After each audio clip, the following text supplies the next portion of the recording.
it's easier to characterize the experience as developing relationships with people over a long period of time, and just getting the feel of what it's like to work on something over the course of a couple of weeks. You're working up towards that show, but it's really the process of being out there and practicing and marching and being with your section, being with the sax section is most of the experience. You spend a lot more time in sectionals, it seems, than you would as an entire band. And I don't know that it's the central experience to me wasn't those sort of peak moments when you're actually out on the field marching, or when you're in one of these big football games where the team miraculously wins against a ranked opponent or something. It was kind of the slow process of working together with a group of people that you get to know and get to like over a long period of time. The first 2 years we held it in the English Inn, which is it's a hotel. It's kind of by the Bodos on 29th Street. And we took over the place. I mean, it was like 170 of us, but that was essentially filling up that entire building. It was packed in there, but it was cool to have this whole kind of complex to ourselves. We didn't have a lot of rituals to band camp, I think, at the beginning. We had to figure out, when skit night was happening. I don't remember if it was the first year or the second year that we started. When the first years would be arriving at band camp, we'd already have some people who were, I guess, the section leaders and drill instructors and other leadership staff, leadership volunteers, student volunteers, would arrive a day or two early. There was a pretty big group of us there before everybody else, and we were supposed to wait and sort of greet the new students as they came in. And we didn't really get any instruction on this piece, never said we should be doing anything special, but we got the idea that it would be kind of boring for us to be standing there and have somebody come in and shake all our hands. It would be kind of intimidating too. So we got the idea we should be cheering and clapping and screaming every time somebody came in. And I thought that was kind of a cool introduction for a lot of the new people walking in for their first time. There are a lot of parents who this is their send-off for their kid to college. It's usually involves a lot of crying and nervousness on the part of the parents. And I thought we did a good thing by figuring out a way to make that as comfortable as possible for the parents and as welcoming as possible for the students. I remember though there was several floors, right? You could be on the second and third floors of the English Inn and be kind of cheering down at people. And so some of us got our band shirts from the year before, I guess during the second year of the band, or maybe we took some hoop shirts into this the first year as well, but we were hanging band paraphernalia from the second floor and third floor balconies, and so they could walk in and see a lot of orange and blue and stuff. I remember, it must have been my fourth year, your third year. This was my idea, because I was just being a cheapskate. I didn't want to, clarinet section had started making their own shirts. I guess the drumline would have their own little, hooded sweatshirts or something like that with their logo on. But the clarinet section had kind of stepped up over the summer and decided to create their own T-shirts or something, for themselves to wear throughout the year, but partly also for section Olympics, so that they could, look better than everybody else when they were competing. And we didn't organize that in time, so I had the idea that, we can't do some sort of rush order on some sort of T-shirts to make, so we should get some sort of iron-on stencil kind of thing, where you just take any white T-shirt and print it out on a color printer or something like that onto this special iron-on thing, and it'll stick to the front of your T-shirt. And I must have spent 10 hours during the night throughout the course of band camp buying all the stuff and going to, I think I had to go to my dorm room. Or no, I had another place I could go to, and I was using my own printer and driving 30 minutes away from the DoubleTree to go and do this at 2 a.m.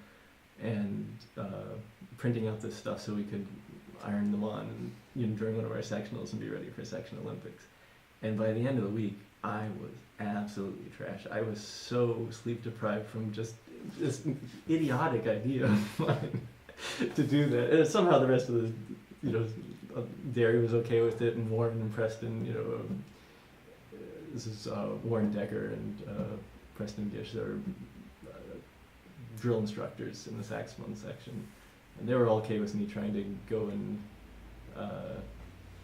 spend extra hours at night putting together this t-shirt thing. And I think we had actually gone during some sectionals and gotten t-shirts at like the Walmart that's next to the DoubleTree and some other stuff. But when the time came to actually iron all this stuff on, I was absolutely out of it. I remember I ironed somebody's t-shirt. I ironed the logo onto it upside down. So it said, whatever the Saxophone section thing was upside down on the back of the t-shirt. I felt so bad about it, but I was the only one who voted for, we had a certain logo that we were voting on. And I didn't like the one that everybody else liked. So I was insistent, I was obviously just being a jerk and in a bad mood because I hadn't had any sleep and, couldn't figure out right side up from upside down. I was ironing stuff on backwards and everything. I would have taken the bad t-shirt, but I had the different logo on my t-shirt that everybody wanted me to have. But it wasn't worth it for those t-shirts. Just, maybe this is my advice to the new CMB. Get the t-shirts made over the summer if you're going to do that. Don't do what we did that year. It didn't work. They looked ridiculous. They didn't, the shirts we bought at Walmart were like, or maybe it was Target or something like that, but they were way too thin. They were like basically see-through. They were lousy undershirts. They didn't cover anything.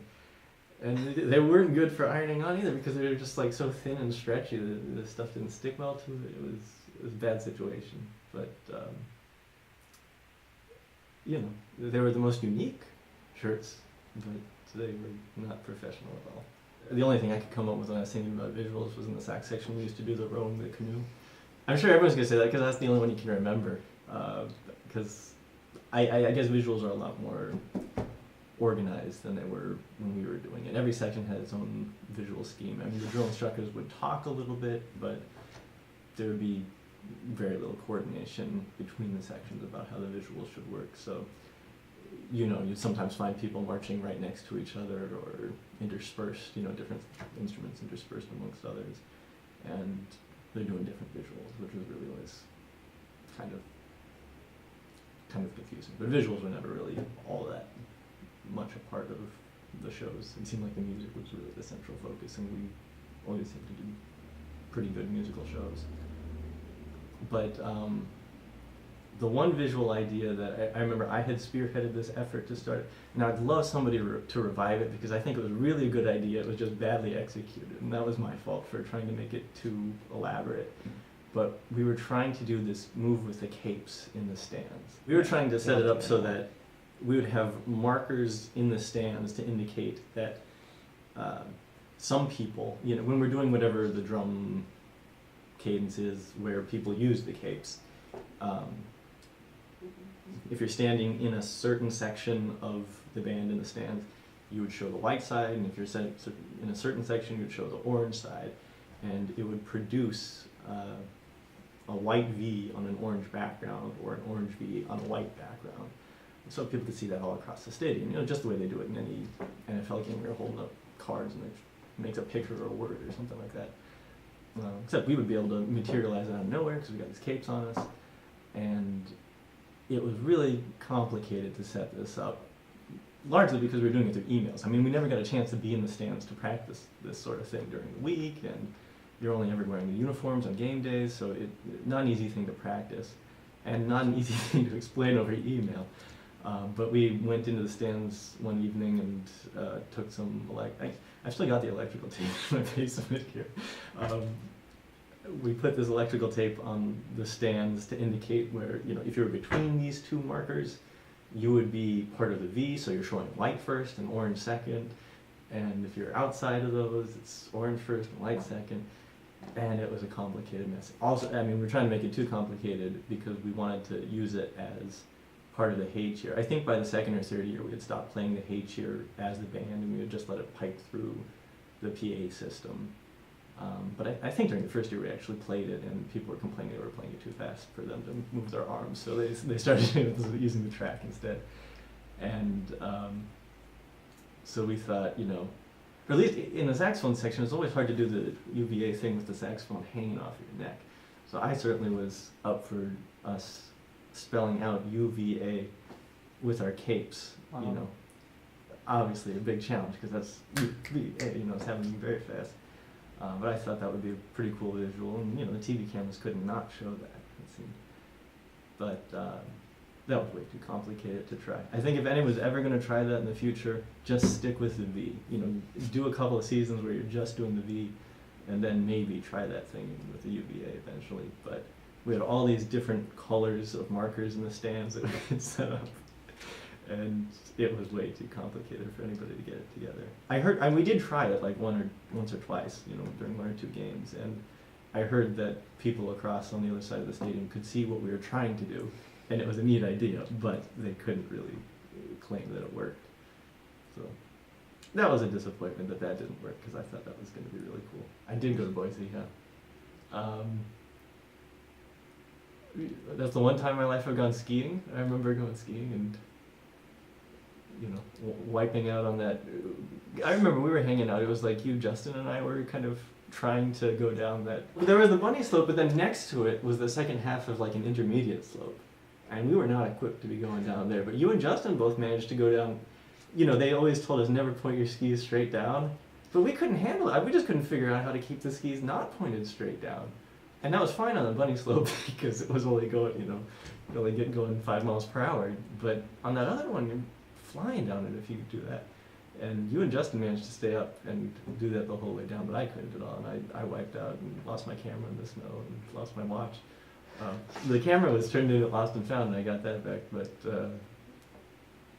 never seen the watch again. But it was clear that we were all the absolute beginners. A lot of other people in the band had skied before and they knew what they were doing. They're going on some black diamond course or something, but no, we were the remedial students. And I remember, do you remember TJ? Tracy Clemens, remember him skiing? The instructor could figure it out immediately that he was going to be the one that needed extra help, like throughout the rest of the day. And he just has so many very funny ways. I mean, he got his head like embedded in the snow at one point. I remember just seeing his skis sticking up and him stuck there. And, you know, every time you go down the bunny slope, he's somehow weaving in and hidden, you know, falling over little 8-year-olds and stuff like this. It was really a lot of fun watching him.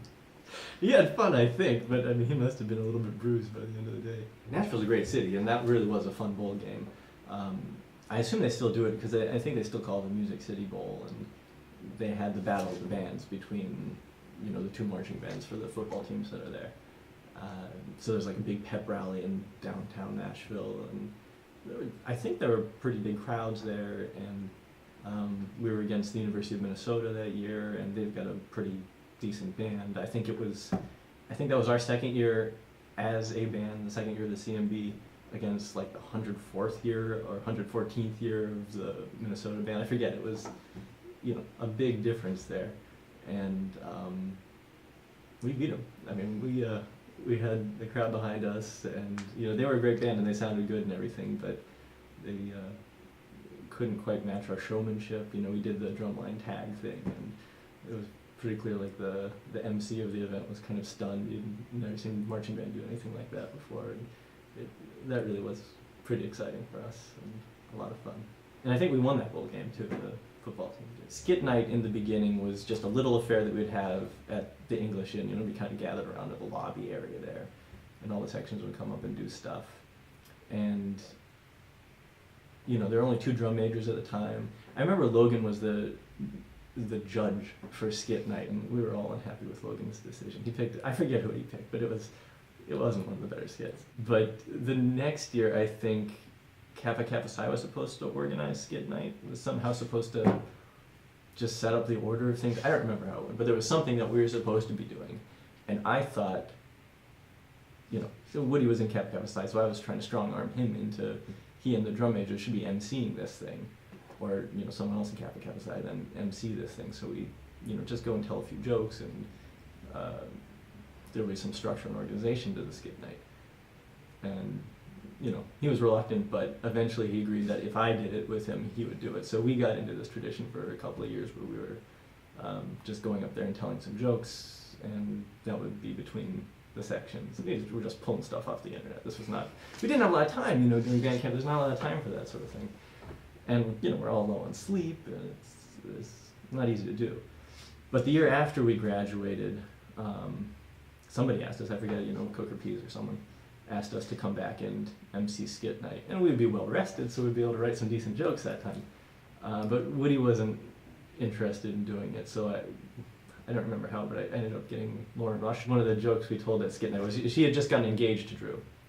and I accidentally invited everyone in the band to their wedding. She was upset about it, but it was a joke, but it was a little awkward. But anyway, she agreed, and we went back and emceed Skit Night. So I think the band staff had considered that Lauren and I had done a favor to them by going back and emceeing Skit Night the next year. So we were invited to go to the bowl game. I don't think she could go, but I was interested in going to Jacksonville for the game, which we narrowly lost to Texas Tech, if I remember. I remember going back to that bowl game, and I didn't have a band uniform, but I was meant to be marching. And apparently they're low on uniforms or something, at least that's what I was getting from, it was Rodney Jones was the uniform manager, I think, at the time. I was a little bit annoyed by this because I ended up getting, I'm a skinny guy, and I ended up getting a uniform that was just gigantic. I mean, it could have fit two of me in it. It was huge. It was just like a cloak draping over me. And the cape, is just weighing it all down. It's all sliding to the one side because the cape is on the shoulder. And I had to march, we had a parade to march through. And then, 10 sets of drill or something like that. And so we're going down this parade, and I realized there's somebody else who hadn't been there. I guess somebody came back to play the bass maybe, or I forget. But there was someone else who was in a uniform that they had just found in some bin or something like that. It would have fit me perfectly. He didn't have to march or anything like that. I was stuck with this gigantic thing. Somebody else had a decently fitting uniform. And if there's footage from that bowl game, you can see a section where the uniform is falling off of me, and I gotta break a tension or something to kind of get the cape back on. It was a travesty. It was not good marching on my part, but I didn't have much of a choice. I think it was way too good. But I remember Jacksonville being kind of fun. I do remember, when we first did tag. I mean, I guess they still do that as part of the pregame show and in the stands and stuff. But that was a lot of fun. It was a Virginia Tech game. Our drum line had been rehearsing for, probably months, and the whole band had worked up this routine and everything. And I guess the movie Drumline had come out pretty soon before this. And Virginia Tech drumline goes out there and they play a little cadence or something like that. And then our band comes out and does this whole Blue Man Group routine, people jumping over each other and throwing cymbals around and stuff like that, and then just throw the sticks on the pieces of the drum. And that was really a lot of fun. I felt bad about it afterwards. I mean, it looked pretty bad on video, having to watch the Virginia Tech guys just stand there and take it, but that was a lot of fun, the way the crowd reacted. It felt good, given the fact that we haven't beaten Virginia Tech at football in 10 years, that was all right. You're asking me my favorite football memory. Unfortunately, it's before the band even started. It was when we actually beat Virginia Tech. I guess the next favorite football memory is, everyone else is going to say this too, but it was your first year, my second year, when we were playing Florida State and we won. So there was one there. Other kind of special shows we did one with, I guess you can't call it the Temptations. They had to call it the Temptations Review. I forget the name of the guy who was the part of that group, but that probably wasn't as memorable for a lot of the band, but Derry and I were allowed to be in the sort of backup band for the group, so we didn't have to march. We just stood there and played with them. I remember all the guys were flirting with Derry the whole time. A little awkward, but I guess the rest of the band was doing, dances. Matt Schaub was the quarterback. What else can be said? I don't think we were favored to win. I think Virginia Tech was probably a better team than we were that season, but I think that the team had been fairly decent at that point. I mean, during the next year, it was your first year, the team got up to 5th in the nation, wasn't it? Then they played Florida State. I only watched the first 2 plays of that game. I forget why. There was something going on at Cavalier that I went to, but it looked like we were going to trounce them. I mean, we had a huge first down, 50-yard pass reception on the first play of the game, and then after that it was nothing. It was all Florida State. Beating Virginia Tech, I don't know. We rushed the field. I mean, there was some fun to that. I guess you guys don't know, but there used to be this brick wall. You guys, I'm talking to people as if you weren't there this whole time. There was a brick wall, at the end zone by the hill in Scott Stadium, and it looked really nice. It fit with the architectural scheme of the rest of the grounds. But after that Florida State game, which I guess was my third year, your second year, when they rushed the field, because that was a really exciting win. Some people like broke their ankles and stuff trying to jump over that wall, and they decided they needed to take it down in case anyone rushed the field ever again. I don't know if anyone has rushed the field ever again. There's been a good win, but it's not there anymore. During that Florida State game, the saxophone section on the bus, right? We were just all hyper because we knew this was going to be a big game for us. They were highly ranked, and we wanted to upset them, and so everyone was really pumped up with adrenaline. And someone got in their head that they wanted me to give a speech. I was the saxophone section leader, and we were on the bus. I think it was probably either Preston Gish. Preston was my roommate for second year through fourth year at UVA. We met, I guess, probably through the basketball manager. Actually, we probably met through the Washington Society. When we were first years, we both joined that first year and stayed active in it throughout, and both joined the marching band and played in basketball band and that sort of thing. So anyway, Preston started chanting speech. I think Dave Rodenbaugh maybe was doing that too. They were both in the Washington Society, and I think they had heard me give a speech at some meeting or something. And so they were goading me into giving this speech, and so I had memorized something for the Washington Society, and I delivered it, and it was a speech from a Shakespeare play from Henry V. And people responded well to it and seemed to get even more pumped up and excited, and we just ran off the bus, and we, I think at that point we would do a parade before the game, and so it just felt, really exciting and got us pumped up so we could, go high step out of the tunnels onto the field for pregame. And we started that into sort of a tradition of giving speeches on buses before big games, and apparently I've heard the saxophone section still does that. I was under the impression they stopped doing that, but somebody told me during the alumni days recently that they did it again. They restarted doing it, and they named 2 people who were doing it. I obviously can't remember the names, but apparently the tradition's still going, even if it was forgotten for a year or two. But I remember giving it at band camp that year that Lauren Rush and I had come back to MC that skit night. I stayed overnight and went to the saxophone sectional the next day, which was a lot of fun. I mean, it was really good to see that, Derry and I had left and we had been the section leaders there, and, the same drill instructors had been there for years, and a lot of the same, I think there were a lot of us fourth years who graduated that year. I mean, graduated in 07, and then the complexion of the section looked very different, but it was really good to see that,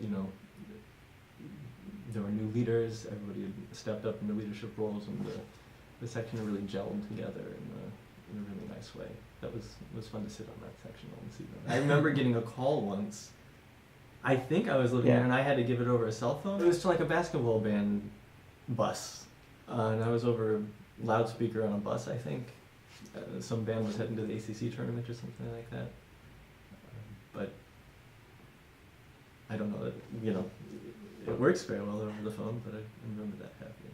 It felt a little awkward being in the band room rehearsing after so many years, because I mean, Peace was really, very proficient at getting the whole rapport with the group together. And I would be looking around and, not knowing more than half the people there. It seemed like, there were obviously more people from the years that just graduated, so I didn't know them when I was at UVA. But there was some sense in which this was immediately comfortable, and I wonder what it's like for him, because he does have memories of all these different people, and I assume some of them are hazier than others. They're kind of in the deeper past, and some of the more recent past, and I was surprised to the extent to which he felt comfortable dealing with this group of people from such different eras, because it felt somehow, it felt surprising that it wasn't more awkward than it was. It wasn't awkward. I mean, well, I was out of practice, so I felt a little awkward. I hadn't marked time in, a lot of years, and that really just felt good in my legs somehow. It's been something I had done for, throughout high school and most of college, and I guess it's in your muscle memory still. It's like riding a bike. You know, if you hadn't ridden a bike in 10 years, it somehow felt good to get back on one. You know, a few months ago, I came to that Friday night rehearsal, and I was talking with Brian Myers, and he asked me, did you ever see Brian Frantic up in Baltimore? And I said, I don't think so. I don't really remember, you know, running into anybody that said they were in UVA band in Baltimore, at least not recently. But then it kind of occurred to me that I had been playing Frisbee for the past, you know, ultimate Frisbee down in Patterson Park in southern Baltimore for the past several months with a guy who I know was from UVA. And it occurred to me as I was thinking about this, wears band shorts to the Frisbee games, just like I do. And it never occurred to us to ask, like, what sort of things were you in you know, what kind of activities did you participate in at UVA? But I realized I had met this guy like 7 years prior at the saxophone sectional. So when I came back with Lauren, then Rush, now Ross, to MC that skit night, I stayed and went to that saxophone sectional the next day, and he would have been a first year there at that sectional. And I knew when I started playing Frisbee with him this past year that I recognized him. I was sure that I must have seen him around UVA sometime. I figured it was just, you know, facing a crowd or something. I was an alumnus walking around at some place. But apparently, he played alto sax just like I played alto sax all those years ago. And now, yeah, we were, unbeknownst to each other, hanging out and playing Frisbee together.